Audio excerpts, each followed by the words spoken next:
All right. So what I was saying, um, going back to Second Ezra 13 and verse 8. All right.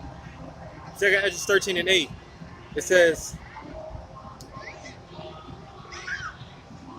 um, and after this I beheld, and lo, all they which were gathered together to subdue him were sore afraid, and yet do his fight.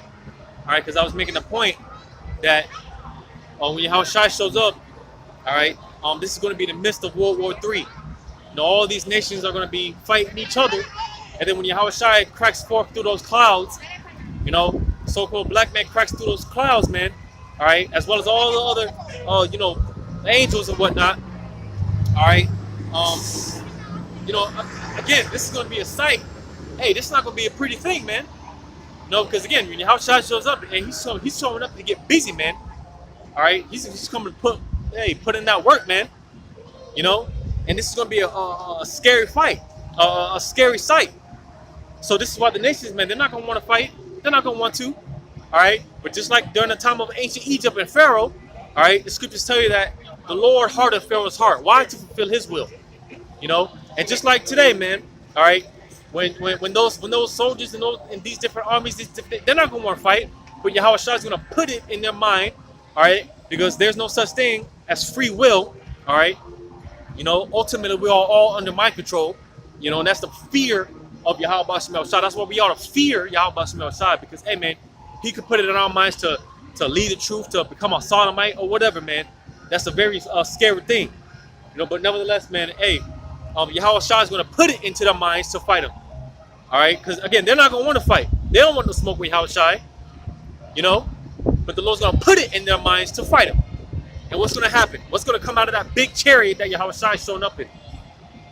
When you read verse 9, it says, and lo, as he saw the violence of the multitude that came, he neither lifted up his hand, nor held sword, nor any instrument of war.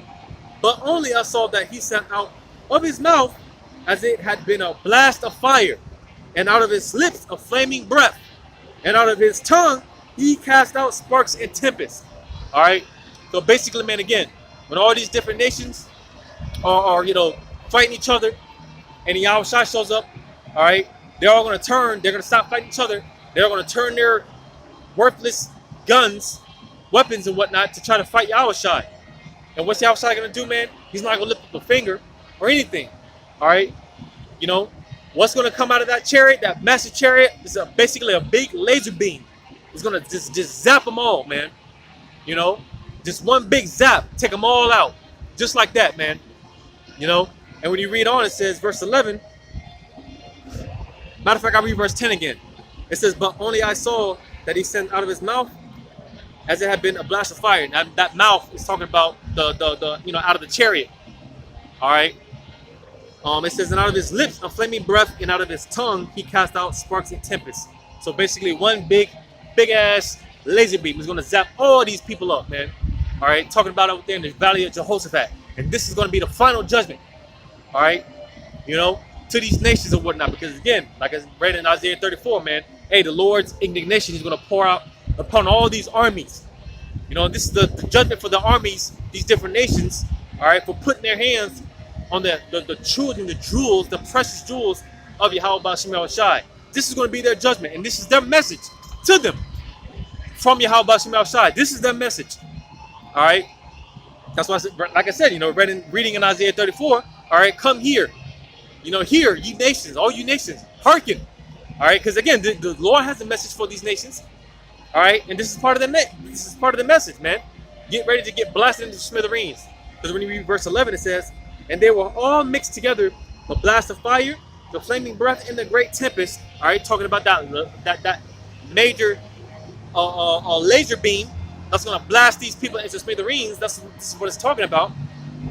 It says, and fell with violence upon the multitude which was prepared to fight. All right, so this is what happened to them. All right, a big blast, just laser, man, just a concentrated fire. All right, came down with violence. All right, because it said, and fell with violence upon the multitude which was prepared to fight. Because again, when they see Yahushua, man, they're not gonna want no smoke. They're not gonna want to fight. but the Lord is going to put it into their minds to fight him. All right, to show you how badass Yahushua is, man. And the Lord is not one to play, man. Not one to play with. No, like I said, man, you Jakes, man, taking shit for a joke, taking the name for a joke or whatnot. Hey, man. Hey, it is what it is, man. You know, all I know is I don't want no smoke. You know, I don't want to be in the Lord's bad side when he shows up. You know. But it says, and burn them up, everyone, so that upon a sudden of an innumerable multitude, nothing was to be perceived, but only dust and smell of smoke. All right. So all these people, you know, that turned to fight Yahushua, all right, just like that, they were zapped into nothing. All right. They were eliminated just like that. All right. You know, the Lord took him out just like that. You know, and that's just, hey, he said he seen nothing but dust and smoke. You know, just like that, man. Just one big ass laser beam zapped all these armies to nothing. All right. And we read on, it says, when I saw this, I was afraid. So when Ezra saw this, as well as the elect, because again, the elect being in those chariots, man, they're going to see all this stuff. And they're going to be like, oh, shit. You know, they're going to be affrighted, man. Even the elect will be looking at this like, oh, shit, yo. Shit is crazy, bro. Because the elect, they're going to see this, man. They're going to witness it. Because Ezra, he's one of the elect. And whoever he is today, all right, you know, because Ezra is back today, you know. But nevertheless, he's going to be in that chariot witnessing this, you know. And when he saw this, hey, he was afraid. You know, and all the elect, man, when they see this take place, they're all going to be terrified, you know, for the most part, you know. But, hey, man, this is the recompense, all right. Going back to Zephaniah 3.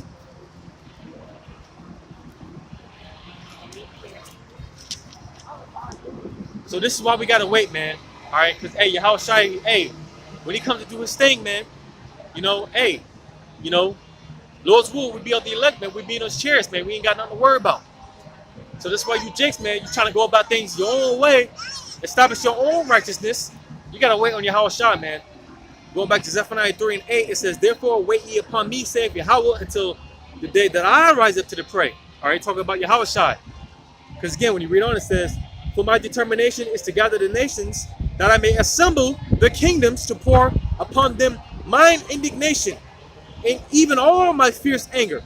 For all the earth shall be devoured with the fire of my jealousy. So you see that? Because again, this is a day that Yahushua, he's been planting, plotting, and meditating on for over 2,000 years. Because like I said before, don't just think that Yahushua is just sitting in the heavens, just chilling. No, man, the Lord can't wait to come back and get his hands on these heathens. He can't wait to come back and get his hands on Esau, Edom, and take these devils out of power. He can't wait. The Lord is determined, man. All right, the Lord is determined. He can't wait to do these things. You know? So this is why we got to wait on Yahweh Shema Shai. You know? And again, this is the message to these other nations. This is the message to you. Because like I said before, man, aside from you so-called blacks, Hispanics, and Native American Indians telling you that, hey, man, you know, hey, this message is for you. The kingdom is for you. Repent. All right. Aside from that, hey, there's a message to these other nations. All right. And that was part of the message. Hey, man, hey, the Lord's going to destroy all you nations. He's going to kill all you nations. And those of you that remain, you're going to be put into slavery. All right. So this is the message, man, to these other nations. You know. So, hey, man, again, contrary to what, you know, this word teaches, man, hey, the second coming of Yahushua is not going to be a day of peaches and creams, man. It's going to be a very terrible day. A lot of people are going to die. You know, a lot of death is going to take place. All right. But, you know, hopefully, you know, through the Spirit came out here one more time. Today being Wednesday, April 21st. All right. 2021, the year of hastening the coming of Yahweh Shema Shai, man. You know. So, hey, with that, again, hopefully this was edifying. Giving all acknowledgement, all credit once again to Yahweh Shema Shai. Double honors and much respects to my apostles and notables of Great Millstone. And until next time, Lord's will, I say Shalom.